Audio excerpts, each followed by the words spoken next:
Shalom, Shalom. ¿cómo están? Mi nombre es Alexis Burgos y estoy acompañado con mi esposa Andrea Vázquez y le damos la bienvenida a una nueva versión de Café con Raíces. Con aroma Torah.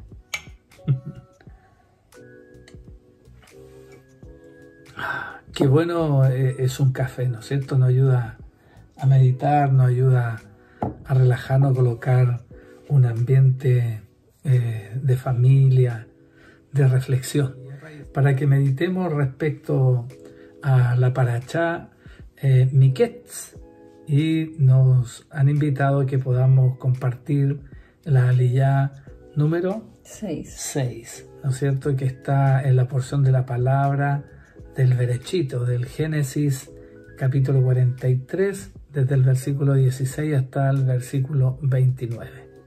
Así que le damos las gracias por sintonizar este canal y poder acompañarnos en esta reflexión de la porción de la palabra. Oremos, ¿les parece? Amén. Vamos a orar. Padre, te damos gracias, Padre eterno, por la oportunidad que nos das de congregarnos en torno a usted.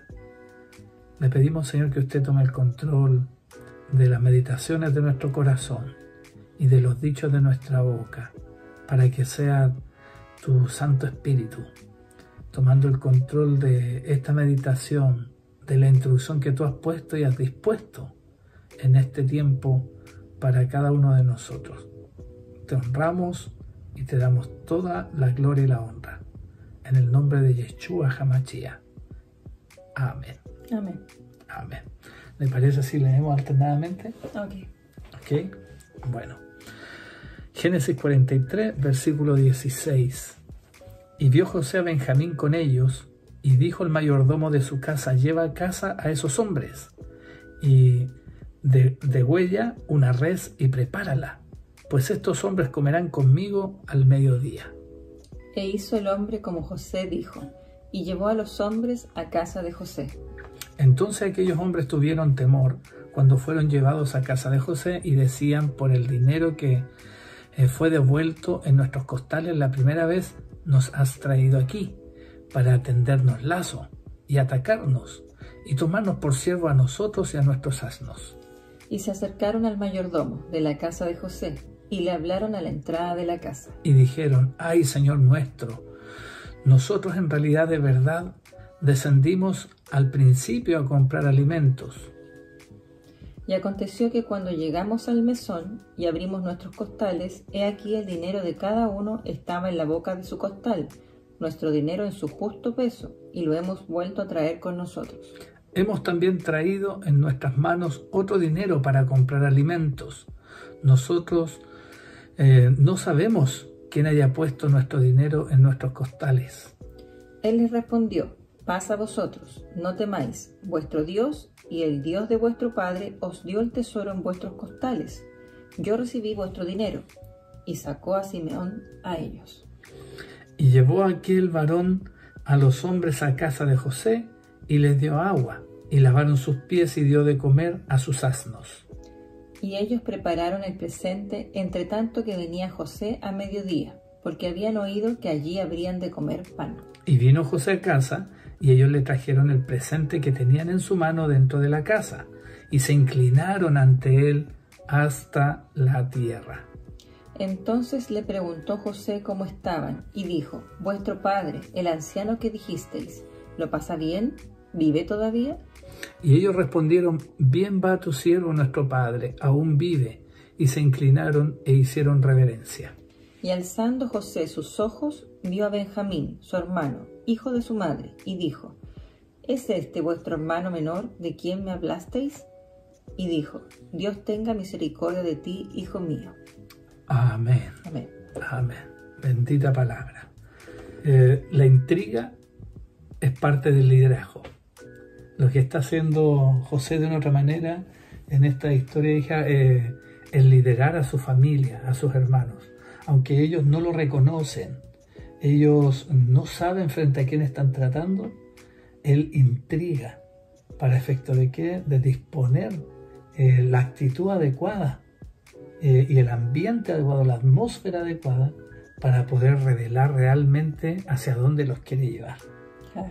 Entonces, nosotros debemos entender que muchas veces para nosotros, sobre todo los padres, los que nos toca liderar personas, tenemos que aprovechar en reconocer en esta paracha de que la intriga es una herramienta poderosísima para liderar. ¿Para liderar qué? Procesos de transformación reales, para verificar también y reconocer cuál es el estado del arte espiritual o emocional de aquellos que amamos. José, de una u otra manera, lo que está haciendo un reconocimiento, ¿no es cierto? De si realmente sus hermanos han practicado techubá. Claro. Si es que el arrepentimiento en ellos es genuino, ¿verdad? Entonces, si es que la ausencia de él provocó realmente el anhelo de apartarse de aquellas emociones y actitudes que los predispusieron a delinquir contra él mismo, Claro. a fallar, a traicionarse como familia. Entonces, nuestro Señor Jesucristo también, de una otra manera, ha hecho lo mismo con ausentarse de nuestras vidas, ¿no es cierto? Y de incitar a una segunda venida, que es la que está invitando o José ha construido en este contexto. Claro, lo que vemos dentro de esta paracha es que efectivamente José es una figura profética del Mesías, de Yeshua. Y lo vemos claramente también acá respecto de lo que es la segunda venida, con este segundo viaje a Egipto. Y además cuando él menciona, ¿no?, que no verán su rostro hasta que traigan a su hermano Benjamín. Claro, cuando nosotros miramos qué significa Miquet, significa, ¿no es cierto?, al final de ¿qué? De un proceso en el cual él va a confrontar una verdad que está oculta, una revelación que es necesaria para confrontar las vidas. Y esto trae temor. Claro. Este va a ser el mismo contexto que al final de los tiempos, ¿no es cierto?, se va a instaurar en todos los que tengamos que enfrentar la presencia de nuestro Señor Jesucristo. Aquellos que no le han reconocido, a los que no se le ha revelado, cuando lo vean, dicen que mirarán incluso a aquellos al cual ellos traspasaron. Y cómo van a estar confrontados en sus corazones. Claro. Va a haber temor en ellos. Va a haber un temor en todos los que tengamos que enfrentar ese escenario. Claro. A los que se nos ha revelado antes, vamos a ir con un gozo diferente, ¿no es cierto? Así es. Bueno, Simeón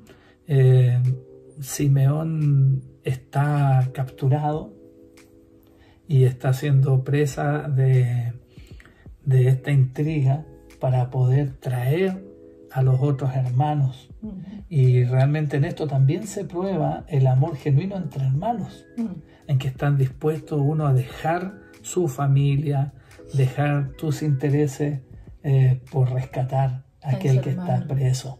Claro. Que está preso. Entonces hay muchos mensajes detrás de esta paracha que nos tienen que llevar a intrigar. Y ellos creen, en este caminar, veo yo, hija del Señor, inspira mi corazón, que ellos creen que van a servirle a sus hermanos, que van a servirle a sus familias con lograr mantener esa alianza conveniente con Egipto por los alimentos, que también están obedeciendo a su papá, pero siempre mirando periféricamente que le están cumpliendo a otros, Claro.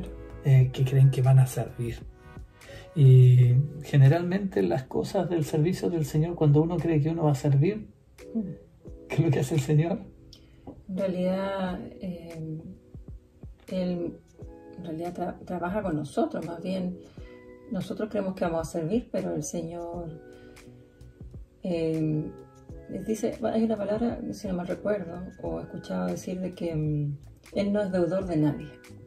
Amén. Entonces, cuando uno cree que va a servir, que va a ofrendar, que va a hacer algo para ayudar al prójimo o por amor al Señor, vemos que realmente, como bien les mencioné recién, no es deudor de nadie.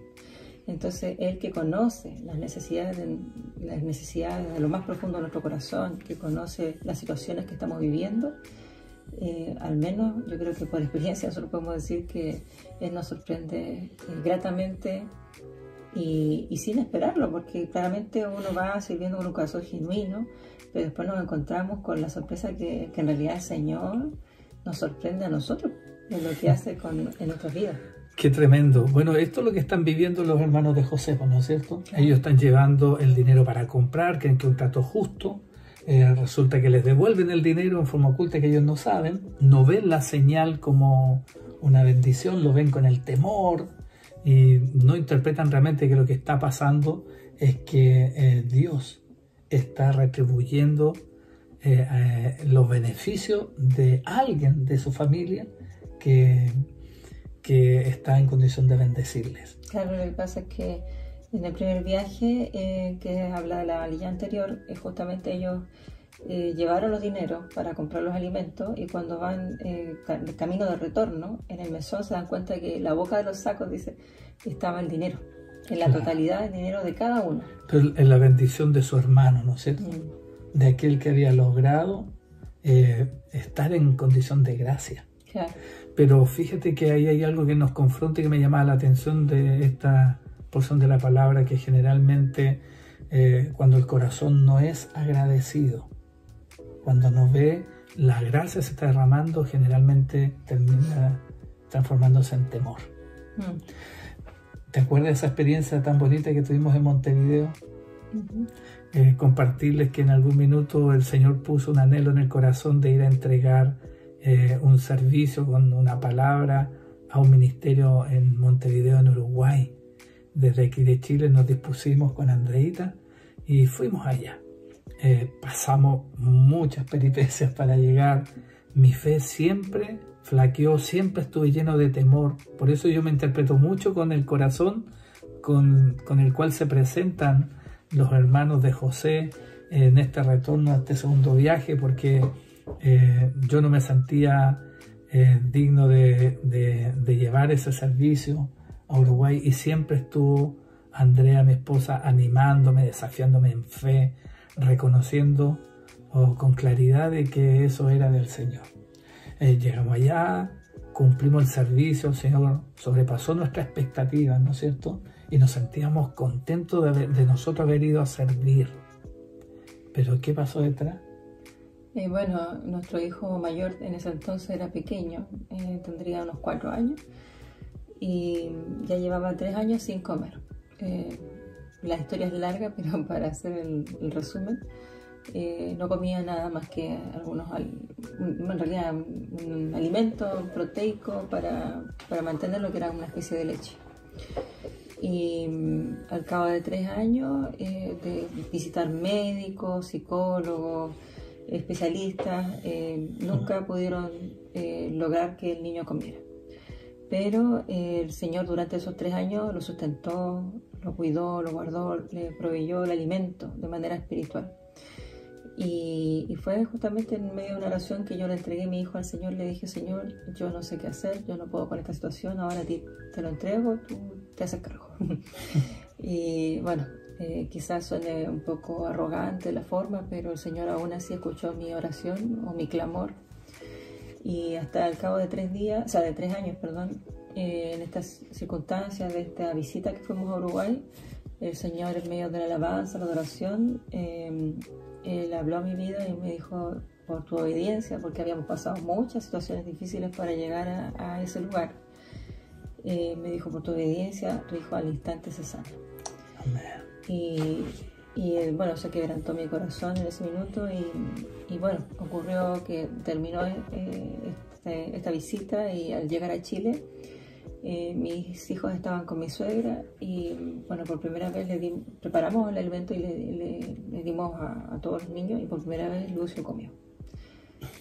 Déjame contar un poquitito de eso. Mire, la verdad que nos dejamos emocionar al encontrar esto, porque eso fue un miquet y al final de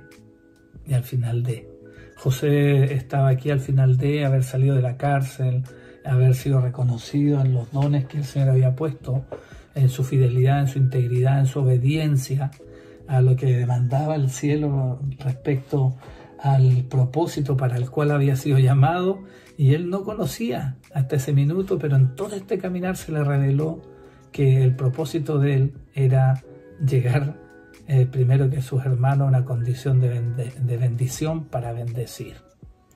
Nosotros en aquella ocasión, mi esposa, yo lo testifico, después de agotarse en su fuerza en querer darle alimento a nuestro hijo, yo vi a mi amada que me testificó de esa fe genuina, que todos los días por fe le servía su plato de comida a nuestro hijo, y el niño no comía, y ella tomaba el plato y decía: Señor, yo ya hice mi parte, ahora le toca a usted, y lo tiraba a la basura.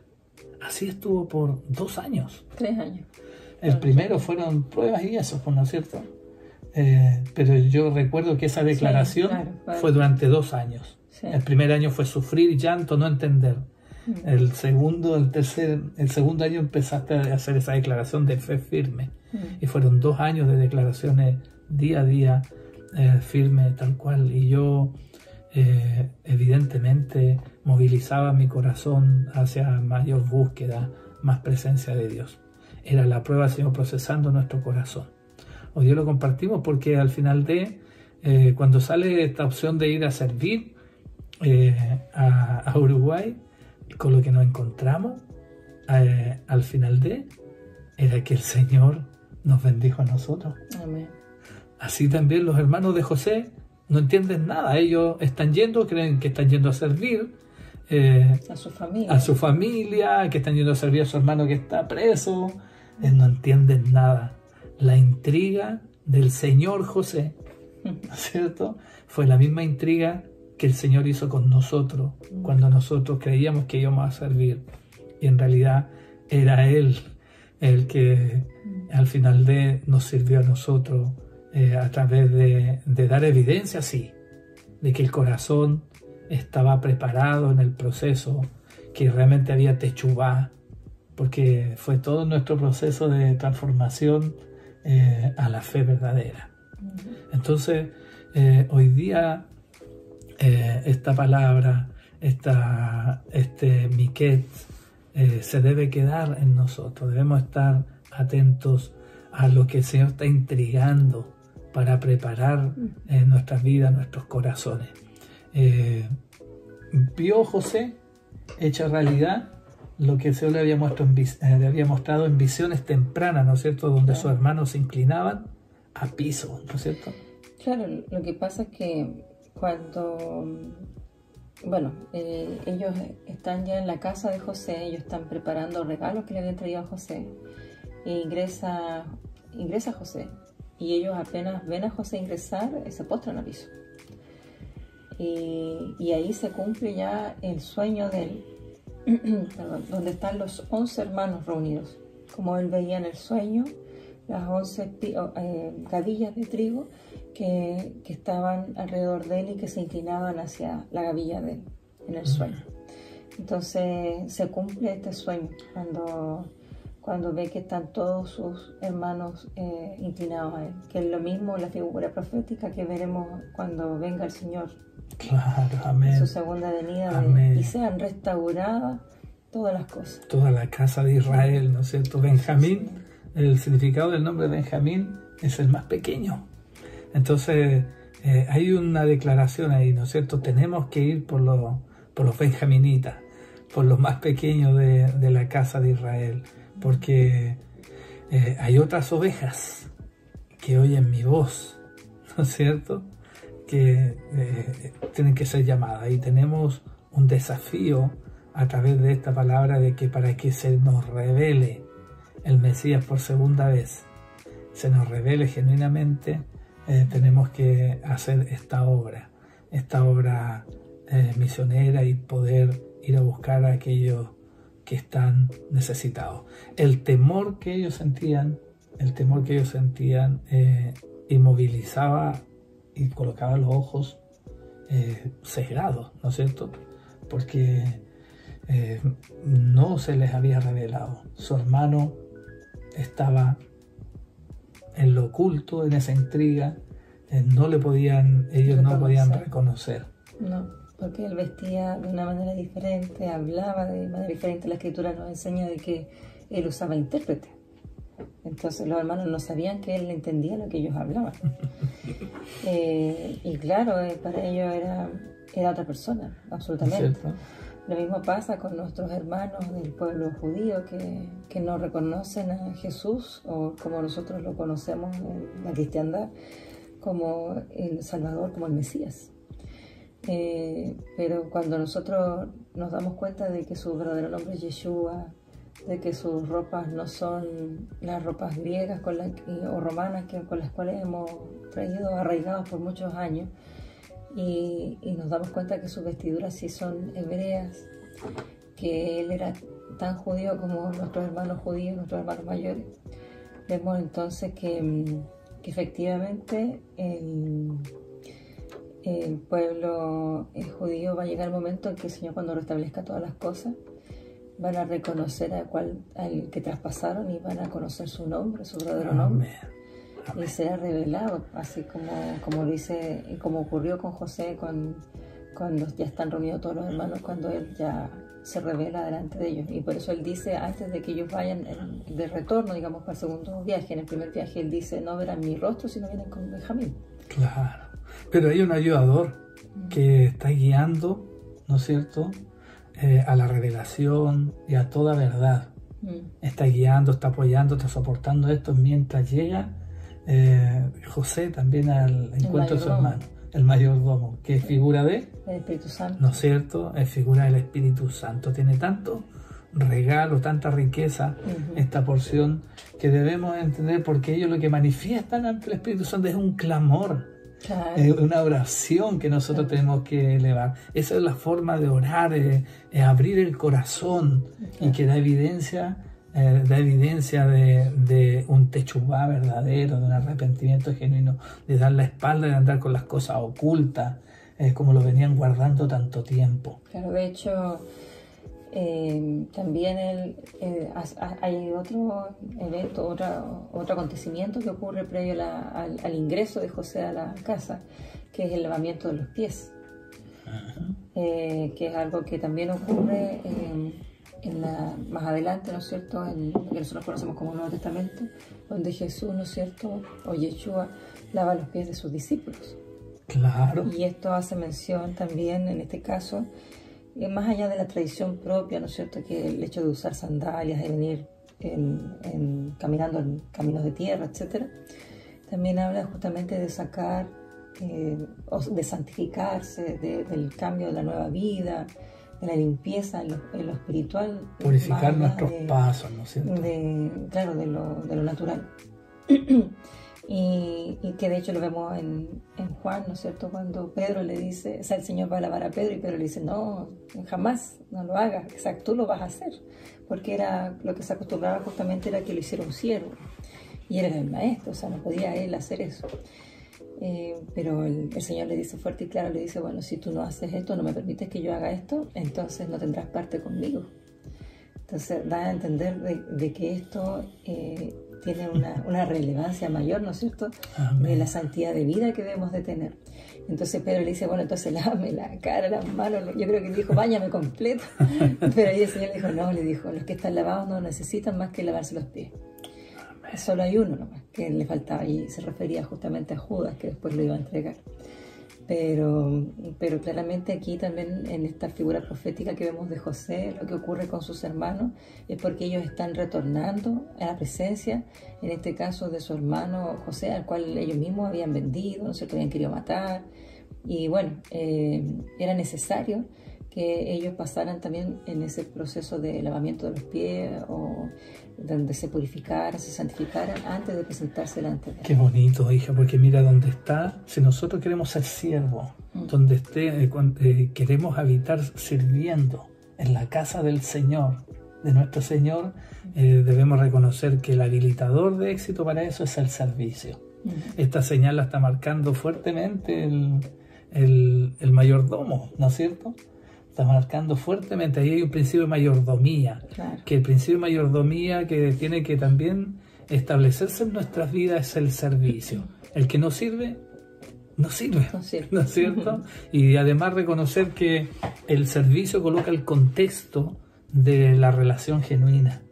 Porque en la humildad, cuando nosotros venimos de menor a mayor, claramente los demás nos van a recibir, los vamos a poder guiar.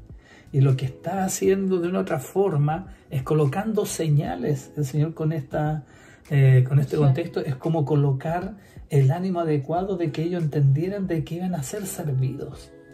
De que alguien había llegado, estaba sirviéndole a ellos. Entonces, ¿eso qué permite? Es disponer los corazones, ¿no es cierto? En Job 11 del 13 al 19 dice que si tan solo dispusieras tu corazón, dice, si extendieras tus manos a Él, no permitieras que hubiera iniquidad en tus manos, ni injusticia, y en tu casa no morara la injusticia, entonces levantarás tu rostro pleno, dormirás seguro. Hay una serie de bendiciones. Dice que verás las miserias como aguas que ya pasaron. Dice que muchos pedirán tu favor. Es decir, te vas a establecer en bendición. Es una serie de 4 cosas que hay que hacer que te dan una cantidad de bendiciones tremenda. Entonces, esto de una otra manera lo está anunciando la relación que quiere instaurar el siervo con ellos, en declararle, hey, dispongan su corazón, les estamos sirviendo hoy día la casa de José, la casa del Señor. En la casa del Señor vas a ser libertado de todo aquello que está en lo oculto, vas a tener el nivel más alto de aprendizaje, que es la revelación. Amén. Aleluya, qué bonito, sí. ¿No es cierto? Así es. Bueno, otro aspecto que quizás podremos mencionar, como esta figura profética dentro de las parábolas que enseñó nuestro Señor Jesucristo, habla de la parábola del hijo pródigo, que hace referencia, ¿no es cierto?, al padre con sus 2 hijos, que uno sale al mundo, ¿no es cierto?, y pide su herencia, ¿no es cierto?, la malgasta, etc. Y retorna, y bueno, que al final el padre dice que mata un becerro, pide que maten el becerro. El más gordo. Y hace fiesta, y bueno, justamente manda que lo laven, que lo vistan, le ponen un anillo, etc. Y es lo mismo que vemos también aquí con José, ¿no es cierto? Cuando llegan sus hermanos a comer con él, dice que él también pide que degollen a un animal, un becerro también, y que pide, ¿no es cierto?, de que lo preparen, que preparen la carne y que preparen el alimento para que coman con él a mediodía. Entonces esto también hace referencia a la misma situación que también es una figura profética de la restauración de la casa, cuando vuelvan las tribus de la casa de Israel que están dispersas, ¿no es cierto?, y que lleguen a unirse a la tribu o sea, a la casa de Judá, más bien dicho, y se vuelvan a ser un solo pueblo en la presencia del Señor. Entonces hace mención a lo mismo, o sea, al que va a matar un becerro, que va a darles de comer carne, que va a hacer fiesta, que va a cambiar su vestidura, que hay un lavamiento. La misma figura la vemos también aquí cuando se presentan sus hermanos. Amén. Sí, y claramente también fíjese que esta es la antesala de un hito súper importante, hija, lo que tú mencionas, porque lo que viene detrás de eso es liberación. ¿No es cierto? Es liberación ¿de qué? De las ataduras que hay en el mundo, de la culpa que vienen trayendo y de todo aquello que les limita tener el acceso a la verdad, a la revelación del Maestro. De hecho, lo que ocurre, esa es la antesala de esa fiesta, y lo que ocurre que el siervo, que reflejo, dijimos, del Espíritu Santo, ¿no es cierto?, que el que guía toda verdad, les declara que tengan paz. Sí. ¿No es cierto? Tengan paz a vosotros, dice, no temáis. Ellos están llenos de temores. Es así también cuando nosotros llegamos recién a la presencia del Señor, ¿no es cierto? Con muchos temores, pero necesitamos de ese espíritu, de esa guía que nos inunde para que nosotros podamos dar el paso.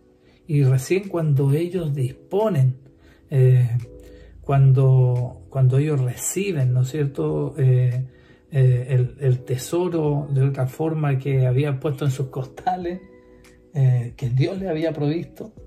Es un regalo, Claro. es un tesoro precioso, O sea, ellos que pensaban es la iban con salvación. regalos. Claro. O sea, de hecho ellos llevaban preparados regalos de lo mejor de su tierra para José. Y Sí, ellos pensaban pero en que ese iban- minuto ellos descubren que ese era un regalo para Por ellos, ¿no es eso, cierto? claro. Es adoración. Mm, Entonces la adoración termina siendo un regalo para uno. mm. ¿Y eso qué permite? Que les sea presentado a ellos, al que tanto anhelaban, que se liberara, que era Simeón. Mm.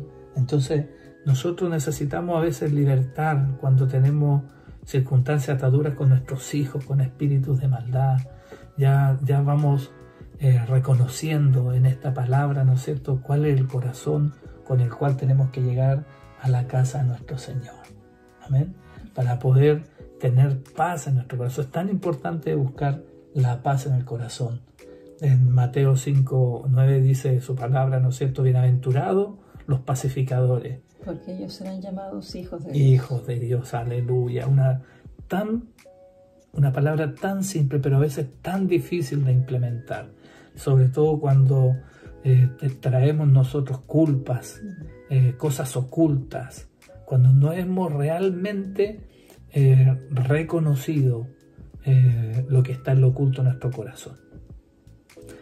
Yo creo que estamos cerrando con esta invitación y le queremos dejar algunas preguntas para esta noche de iniciar el Shabbat, para la mesa de la cena de Shabbat, ¿cierto? ¿Cuáles son esas cosas que están en lo oculto en tu corazón, que necesitas reconocer, que te están trayendo con tantos temores a la presencia o a la casa del Señor? Hay una invitación hoy día a reflexionar de ellas. Y lo siguiente, y la segunda pregunta que quiero hacer, ¿en qué está intrigando el Señor hoy día en tu vida? Y te está trayendo con lazos de amor para revelarte un escenario de mayor bendición, de mayor prosperidad. Te dejamos estas dos preguntas para que la reflexiones en estas puertas de este Shabbat. Amén. Señor, damos gracias por la oportunidad de compartir esta reflexión. Esperamos, Señor, que estas meditaciones de nuestro corazón, los testimonios tuyos sobre nuestras vidas, también sirvan para que quienes puedan escuchar esta reflexión de esta parashá, sepan que al final vale la pena aceptar tus procesos, que todos los que te aman reconocemos que todas las cosas nos ayudan a bien, conforme al propósito que tú nos has llamado. Te bendecimos y te adoramos en el nombre de Yeshua, Hamashia y sus beneficios. Amén. Amén. Shalom. Shalom. Un café con raíces. Con aroma a Torah. Dios les bendiga.